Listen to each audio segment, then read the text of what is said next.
Islamabad dengue मच्छर के निशाने पर हर गुजरते दिन के साथ केसेस में इजाफा। 24 घंटों में मजीद 125 अफराद डेंगू बुखार में मुब्तला हो गए।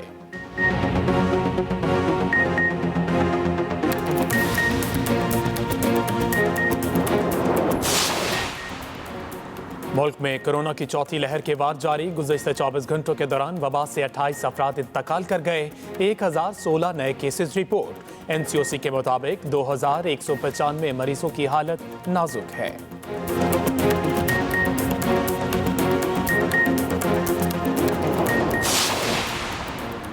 वज़ीर आला उस्मान बुज़दार का जेलों में कैदियों के लिए अखबारात के इजरा का हुक्म। कहते हैं, हमने फरसूदा निज़ाम को दुरुस्त करने का बेड़ा उठाया है। बैरक्स में कैदियों के लिए अखबारात की फराहमी यकीनी बनाई जाए।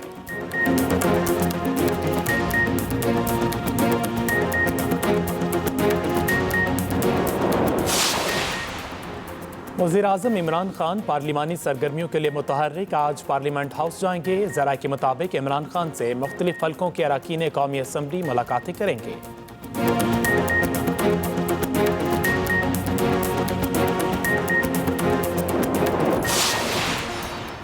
और बलूचिस्तान का सियासी बहरान हल करने की कोशिशें। चेयरमैन सेनेट सादिक सिंजरानी से गवर्नर बलूचिस्तान की मुलाकात। जाम कमाल के खिलाफ तहरीक अदम एतमाद पर गुफ्तगू। ज़हूर बिलेदी की वज़ीर आज़म से मुदाखलत की अपील।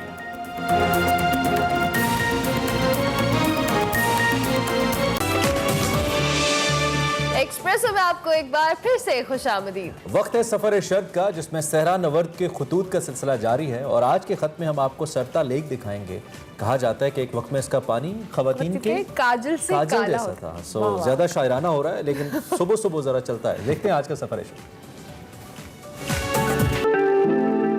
अस्सलाम वालेकुम, आप देख रहे हैं सफर शर्त। और सहरा नवर्द का ये खत जो है ये आपके नाम है, लेकिन ये मैं अकेला नहीं लिख रहा।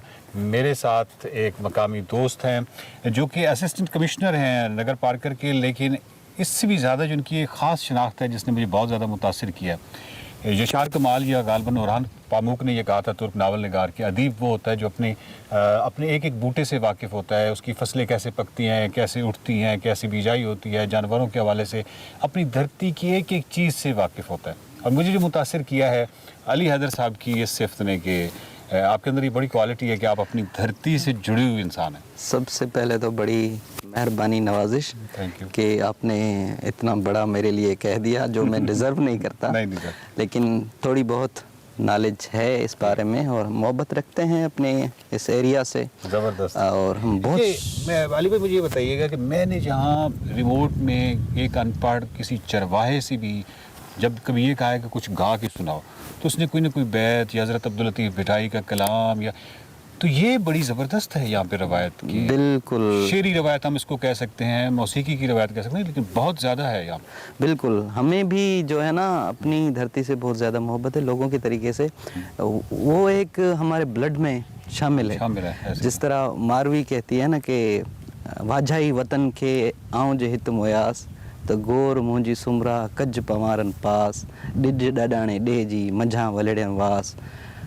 तो जिसका मतलब ये है कि वो कह रही कि अगर मैं मर जाऊं ना अपने वतन को याद करके यहाँ, अच्छा, फिर भी मेरी जो कब्र है ना वो जाके मेरे वतन में दफनाना।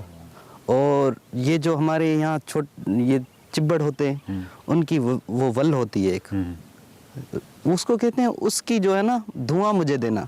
वाह वाह वाह वाह। ताकि मुझे मोयाई जियास जे वने मड़ मलीर दे, इसके बाद मैं फिर से जिंदा हो जाऊंगी वहां जाकर अगर मुझे ये सब नसीब हुआ।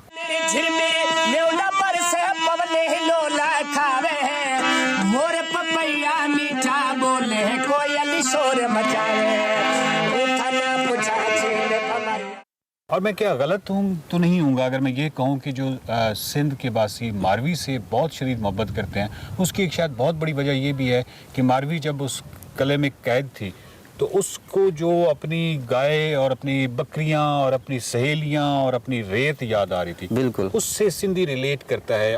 उस हुबुल वतनी को और अपनी धरती को। बिल्कुल, शायद उसको बिल्कुल। मारवी से इसलिए ज़्यादा मोहब्बत है। इसीलिए मोहब्बत है। और शाह अब्दुल लतीफ़ भटाई ने जो कैरेक्टर चूज किया है मारवी जी, का, जी। वो पूरे थरकी और पारकर की रिप्रेजेंटेशन है। वाह वाह वाह वाह। सर ये बताइए कि ये जो इतनी खूबसूरत झील और अनगिनत परिंदे हैं, परिंदे ही परिंदे हैं, ये शायद कहना नहीं चाहिए कि मतलब हमारे उधर बहुत सारे हम तो इस पे आवाज़ उठाते रहते हैं, खुदा के लिए वाइल्ड लाइफ को बख्श दें। तो ये बड़ी खूबसूरत लग रही है। ये माइग्रेटेड है सर? ये माइग्रेटेड है और ये नगर पार्कर की सबसे बड़ी झील है। अच्छा। जब बरसातें होती हैं तो ये झील, यहाँ पे हम खड़े हैं, वो किनारा देख रहे हैं, वहाँ तक भरी होती है, वहाँ से रोड का किनारा होता है, इस तरफ भी बहुत ज़्यादा फैली हुई है। तो जब बारिशें होती है और जनवरी का महीना आता है तो माइग्रेटेड बर्ड आना शुरू हो जाते हैं यहाँ पे।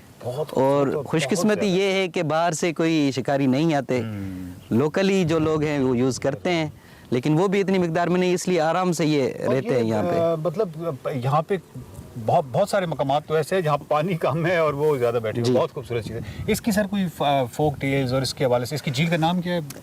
ये सांगा कहते हैं इसको। सांगा। बेसिकली ये एक फोक हीरोइन है, सारंगा। सारंगा, ठीक है। मुझे किसी रिसर्चर ने बताया था कि उसी के नाम के पीछे ये झील बनी है, सांगा उसको कहते हैं। रे बीच में से निकल गई सारंगा। कहते हैं कि वो यहाँ से जब उसकी शादी हो रही थी और अपने बिलवेड से बिछड़ के जा रही थी तो यहाँ से गुजरी थी। यहाँ पे कोई दरख्त था, उसके नीचे उन्होंने पड़ाव डाला था। इसमें आपने कोई मुझे बताया भी था? हाँ, शायरी उसमें शायरी का बेत जो है वो पारकरी लैंग्वेज में है, जिसमें एक चरवाहा दूध दो रहा होता है बकरियों के, और उसका जो इतनी सारंगा इतनी हसीन थी कि उसका दूध नीचे गिरना शुरू हो जाता है। वो बर्तन में नहीं जाता, बर्तन में नीचे गिर रहा था। ठीक है, उसका तो उस पे उसने कहा पारी नगर्रा, ऐसे कुछ था जिसमें कि थारो दूध ढोड़ा तो जाए और तुम्हारा दूध गिर रहा है नीचे।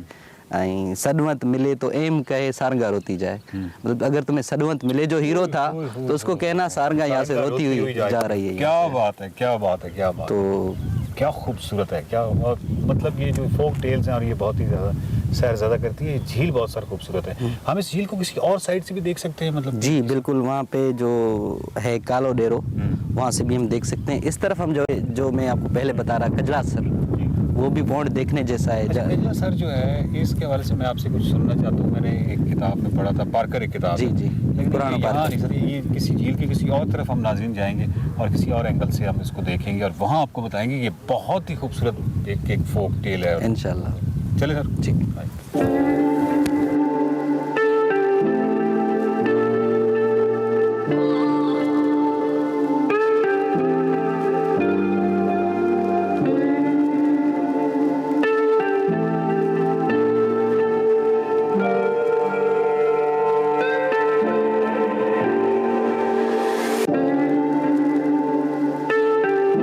अच्छा, ये सर बताइए कि ये जो आप कह रहे थे वो कजला सर जी, वो मैं बहुत ज़्यादा बेग रहा था वो कहानी सुनने को, क्योंकि कोई कमाल सही रोमांटिक टाइप के आदमी है ना, इस वजह से आप इसमें कजला मतलब काजल जो होता है उसको कहते हैं कजला, और सर किसी तालाब को कहते हैं। इसलिए कहते हैं कि जहाँ यहाँ जो भी कम्युनिटीज़ रहती थी ज़्यादातर हिंदूज थे, तो बनिए या इस तरह की कम्युनिटीज़ होती हैं, तो वो सुबह सवेरे उठ के उसका मेकअप वगैरह इतना होता था, काजल लगा होता था सुबह ख़वातीन का, वो सुबह आके इसमें मूंद होती थी। अच्छा, तो पूरे तालाब में काजल ही काजल हो जाता था। मैंने जो पुराना पारकर किताब है उसमें ये देखा था कि वो उसमें कोई करैक्टर है जो ऊपर से आता है और वो सारी झील जो है वो ब्लैक हुई होती है वो काजल की वजह से, और वो फिर कोई शेर बोलता है इस तरह, लेकिन उसमें गुस्सा है बेसिकली। वो गुस्सा उनको ख़वातीन को करता है कि ये तुम क्या कर रहे हो, तुमने सारा पानी ऊँट को पिलाना चाहता है, ये कुछ ऐसा। बड़ी खूबसूरत। सर मुझे ये बताइए, आखिरी मेरा ये सवाल है, मुझे बताइए कि क्या जहाँ हम देखते हैं कि हर किलोमीटर पे दास्तानें कहानियाँ बिखरी हुई हैं, इतनी रिच जो हिस्ट्री है सिंध की, तो जो इस पे रिसर्च का काम है, जो किताबें लिखी गई हैं, जो तहकीक की गई है, आप उससे मुतमैन हैं या तिश्नगी है या क्या है? मैं तो ये कहूँगा कि बहुत ही कम लिखा है, जिन्होंने भी लिखा है। एक तो हमारी रिसर्च इतनी ज़्यादा नहीं इस एरिया पे, किताबें भी इतनी नहीं लिखी गई।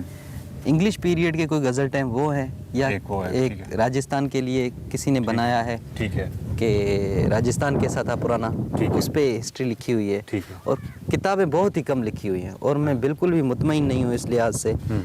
मैं चाहता हूँ मतलब कि इसमें कोई कौन कौन सी किताबें हैं? एक तो इंग्लिश गैजेटर है, टाड, कोई राजस्थान टाड इस नाम से कोई है, ठीक है। एक किताब, एक गज़ट है जो इंग्लिश पीरियड में यहाँ पे जो भी गवर्नमेंट रही है उनकी, और एक पुराना पार्कर। एक पुरानो पार्कर। ये इसका कौन है राइटर? पुराने पार्कर का तो ये है मंगारा मूजा साहब। मंगारा मूजा साहब। तो इसकी उर्दू ट्रांसलेशन भी था। हाँ, पुराना पार्कर। ठीक है। और टाड, ये मेरे ख्याल में उन्हीं का नाम था, कर्नल टाड या इस तरीके से उन्होंने लिखी है। और गज़ट तो वैसे ही शाया होते रहते हैं, जो आता है उस दौर में जिसकी गवर्नमेंट थी। और इसमें भी मेरा ख्याल है कि जो पुराना पार्कर और वो किताबें वैसे तो बहुत खूबसूरत है, लेकिन आप मुस्तनिद हम उन किताबों को नहीं कह सकते क्योंकि वो मिथोलॉजी पे ज़्यादा बेस करती हैं। करेक्टर की उन्होंने बैकग्राउंड नहीं दिया हुआ होता। अगर उनको परखेंगे ना स्टैंडर्ड